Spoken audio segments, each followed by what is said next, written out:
Hello, Glitch Reaper here. I'm back for another vlog, and this one has to do with several things, actually. Uh, kind of a big, kind of general thing with Minecraft, actually. For one, I have been trying to get a certain mod pack to work, and making sure that it can load up for me, because it's like a really big pack, so I need to make sure I got my Optifine settings right for it and everything. And by the way, it's Crazy Minecraft. And yes, they do include Optifine in the pack. And that's part of why I'm here. The thing is, Optifine isn't included in general in packs, but they can uh, with special permissions. And Atlanticraft got that, so good for them. And that means that, among other things, you can tweak your settings to make the world both look better and act more efficiently at the same time, which is really needed in packs of that size in 1.7.10. I'm saying that because Atlanticraft seems to have not entirely gotten past that version, but eh, that can be fine. They may eventually do some of their own packs past that. We'll see. We'll see about how progress works. Crazy Minecraft is a pretty big mix of things, and even has a few features that you normally find here in Update Aquatic and beyond, because, again, I like how mods and vanilla play off each other.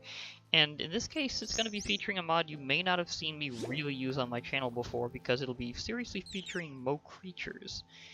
Yeah, so a lot of creatures in Minecraft now have been inspired by Mo creatures, or in the case of horses, actually, in fact, been granted the coding to Mojang in the past, directly from the modders.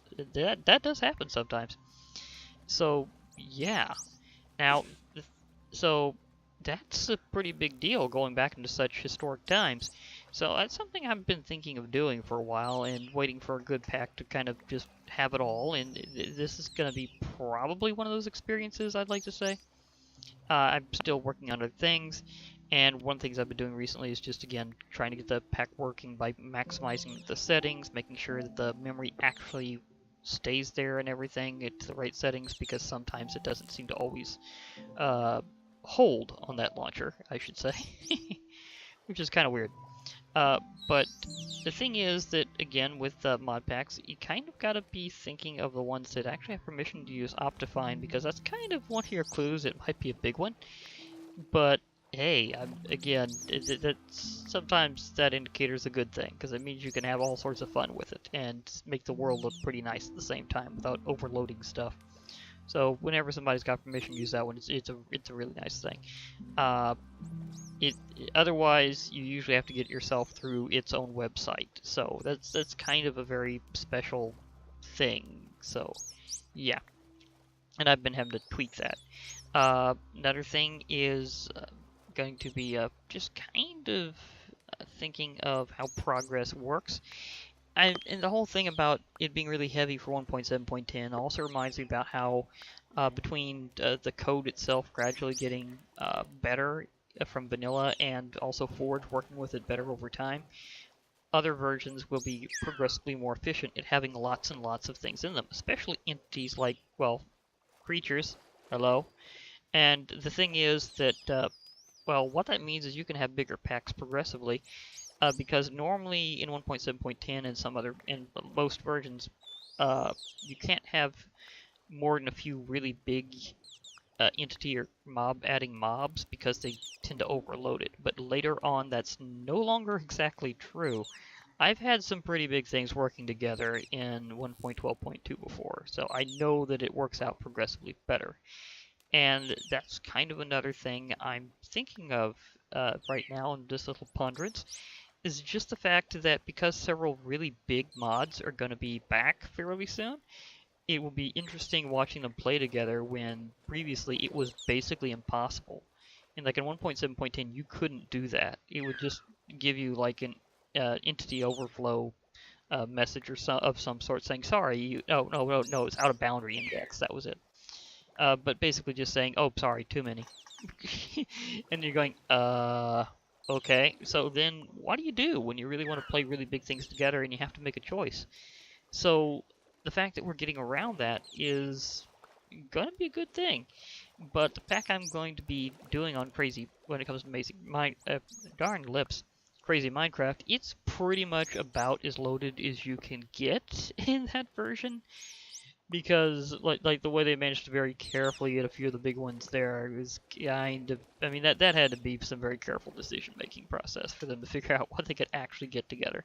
Well, that, and they decided to move away from ore spawn, which previously in things labeled crazy and in their mod packs had been using, but it had its own issues, and again was a really big mod with lots of entities, so it didn't exactly always work with others very well, especially when it was other large entity containing mods like that.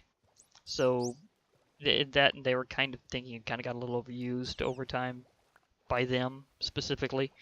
So because of that, they're kind of moving on from that. I really hope that that also means in the future they may be willing to go past the combat update into more modern Minecraft, because again, just look at how nice things are looking here in the newer versions, and some of the other features you have, like, hey, shields, dual wields, all sorts of cool stuff. Please, please remember, modern Minecraft is cool. So yeah, I mean, I'd like to see them move on. I mean, some of the things that they've had in their stuff before has either got a vanilla feature now, or the mod has moved on and has gotten into modern versions. So I really think a lot of what they do can be up-translated now. They just kind of got to be willing to do it. But sometimes, admittedly, it is go with what you know, and sometimes it's progress is progress. I remember my own attempts at making mod packs in 1.7.10. They were incredibly difficult compared with modern Minecraft mod pack making. It's just, it was really insane. So eventually, I gotta admit, I kind of had to give up on it myself, because once I found out it's so much easier to just do things later on, I'm going, yeah, you know, it's just, you got more stuff available now than you'd think. There's a lot of things that are like totally new mods past that, and there's a lot of other things that have kind of just gotten there. So again, progress. Thank you, progress. Yes, we like progress. So it's just one of those things that I've decided that I kind of am okay with both ways. I mean, I could see their point with certain things in 1.7.10, but right now it's looking like 1.12.2 is going to be the new 1.7.10 in terms of big mod packs, because the code's converged to be better, but also not just that.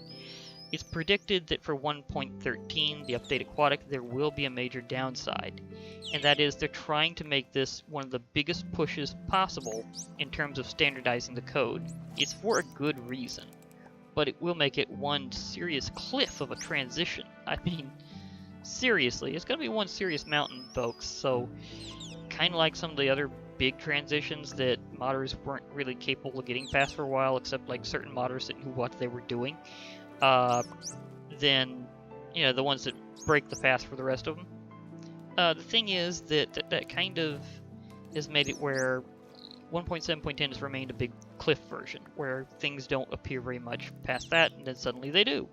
So it's like people don't see a lot of mods that were some of their favorites that just didn't have a spot afterwards, or may have had an enormous jump and they're not ready for it. So it's kind of one of these big transitional things. And now 1.12.2 is looking kind of like the new version of that. It's like a lot of people are liking how well the version itself goes. There's a lot of mods available for it that include ones not available previously, and for that matter, a lot of old favorites, just lots and lots of old favorites. So it's basically become a big mod pack version now. But because of the tremendous cliff that's predicted for 1.13, whenever they do a lot of major coding changes, such as phasing out metadata and stuff like that, and changing how they name things to be even more standardized, and a lot of other stuff like that, it looks like there will be an enormous coding cliff going into 1.13 from modders. The game itself is looking like it's working pretty well, but they have had a lot of pre-releases compared to normal. I mean, look at my upper left corner again. It says pre-release 9. Yeah, this is officially a new record, so they are having coding issues of their own. Even though it is looking pretty smooth, there's still a few things that need tweaking. Yeah, I mean, that always kind of happens, but in this case, it's just been very ambitious. I mean, they've had a bigger crew, they've been able to do more stuff, but at the same time, that also tends to mean more bugs. So, yeah, I can imagine trying to get over the same kind of things that Mojang themselves had to do is going to be massive. So, expect 1.12.2 packs to be more the big thing for a while, and the two biggest ones being that 1.7.10 for a while. But, so, and another thing, I'm pretty good with sliding between versions whenever I need to.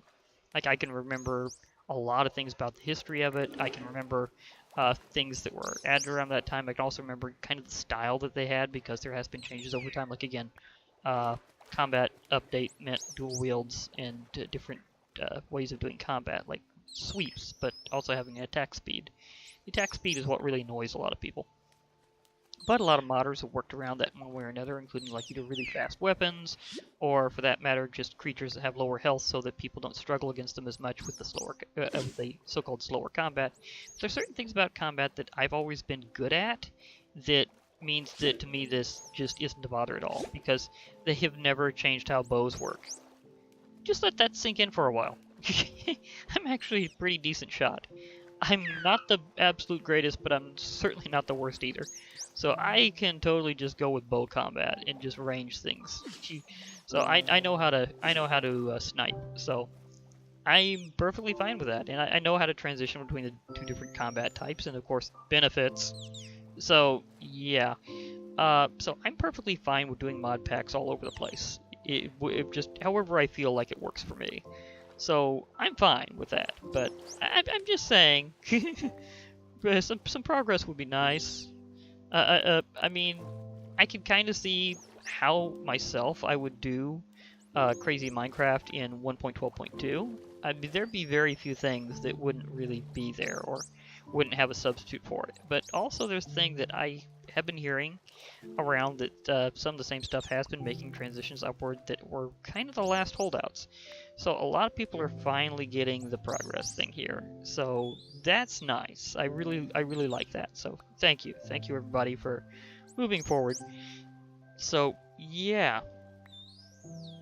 So whenever you see me actually get to Crazy Minecraft, just remember what version it was in. So if it may have more trouble with crashes or things like that, remember it was in 1.7.10. So it was before they smoothed out a few things that tended to cause that kind of problem.